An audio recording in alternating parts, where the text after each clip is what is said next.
if you have tawfiq from Allah, I mean, look, كل أمر ذي بال لا يبدأ بسم الله فهو أجذم فهو أقطع.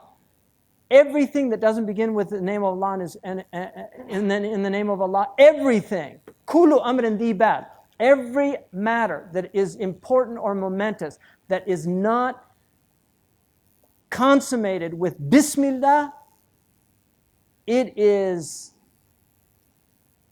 cut off from barakah.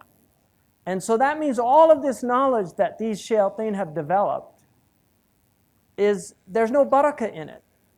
The car to me is like one of the worst inventions ever. And if you read Henry Ford and that guy, see what type of a person he was. But the car, I mean, look at more people are killed by the car every year. The wars, people have no idea how many people are killed. Like you're dealing in the millions. This is a holocaust of unprecedented proportions from cars.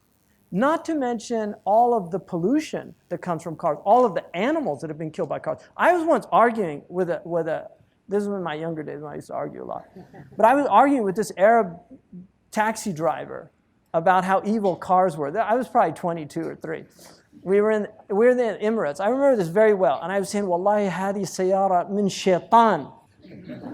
He said, La wallahi ya akhi, hadi sayyara khair. Right when he said that, he struck a cat. I swear to God. Right when he said that, he struck a cat. And I said, I rest my case. That's what I said to him. I said, ah, miskin, haywan miskin. Ish dhanbuhu.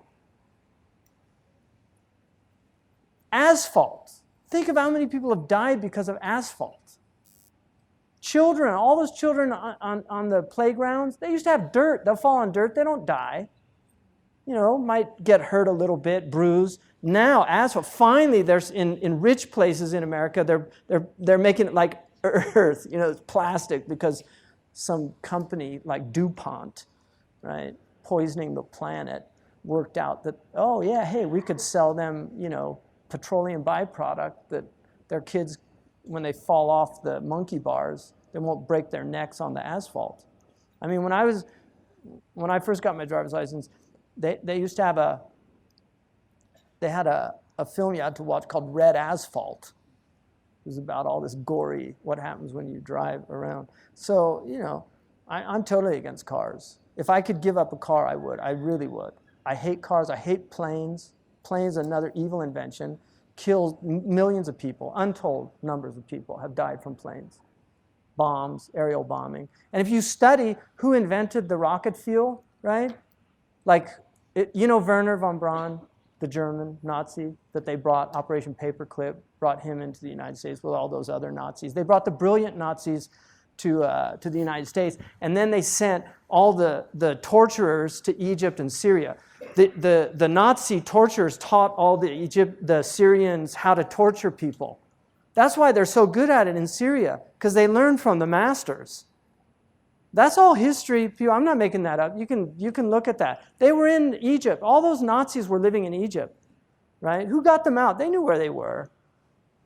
But if you look, Werner von Braun, right? He's called, you know what they call him at NASA? The father of the space age. That's what they call him. You know what he said? I'm not the father of the space age.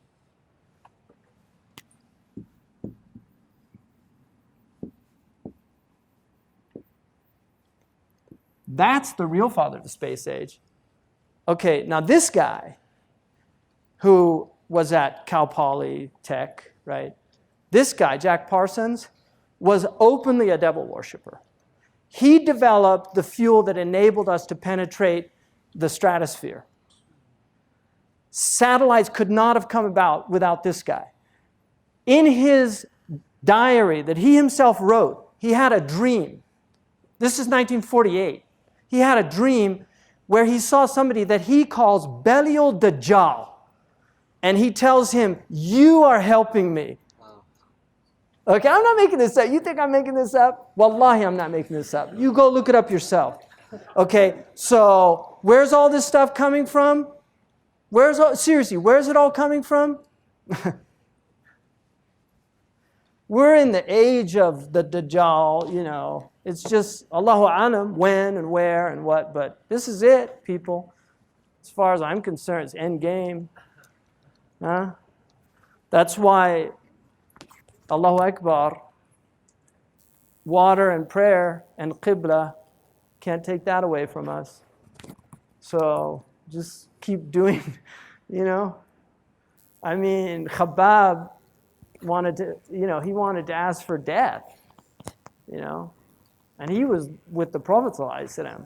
Can you imagine that? Wanting to ask for death and you're living with the Prophet? So what about the age of the Dajjal? People will go by graves saying, would that I was in his place. Laytani makanahu. So we need to prepare as much as we can. You know, but the technology, if you study where all this technology comes from, okay, you know, read about the magic and the Enlightenment period. All these scientists were magicians. They were all into black magic. You read about Francis Bacon. I just read a biography of Francis Bacon called Knowledge is Power, Magic and the Creation of Modern Science. Francis Bacon was reading all these magical books. 2001: A Space Odyssey. What's his name? No, the guy that wrote it. Arthur C. Clarke. Arthur C. Clarke, great technologist. He actually has most of the patents that enabled the satellites, right? If you look at his interview with BBC in 1961, where he predicts the internet, he predicts the cell phones, he predicts texting. He said that by the year 2000, people are going to have handheld devices that enable them to talk to anybody anywhere, right? Arthur C. Clarke said, and he has 3 laws of technology. One of his laws is no technology reaches a level of complexity except it becomes indistinguishable from magic.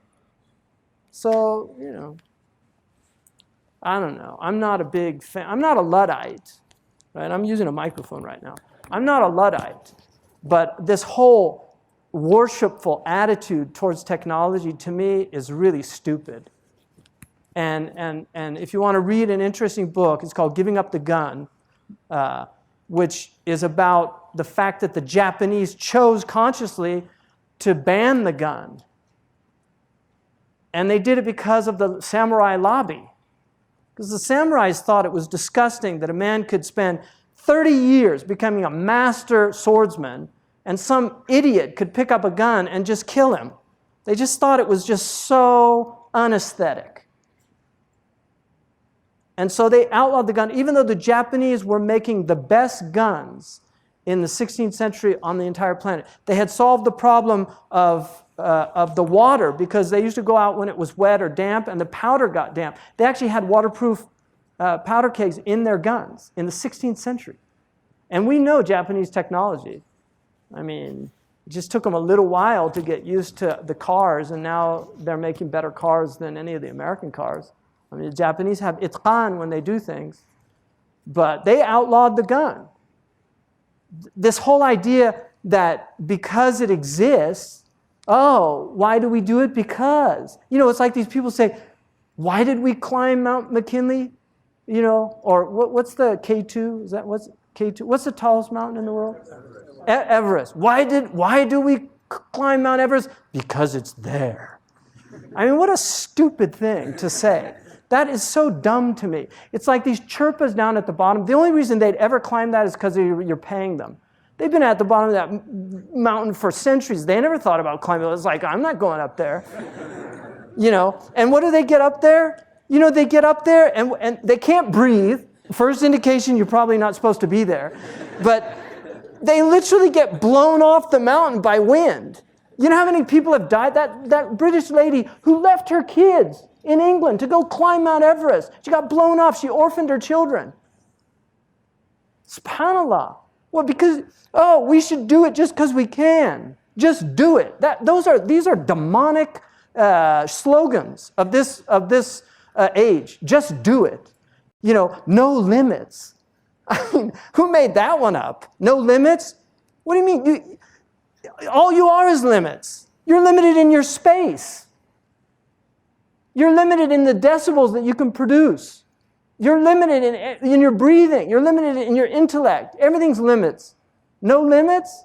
What are you talking about? Stupid people. Seriously, just mad people. Anyway, time to pray.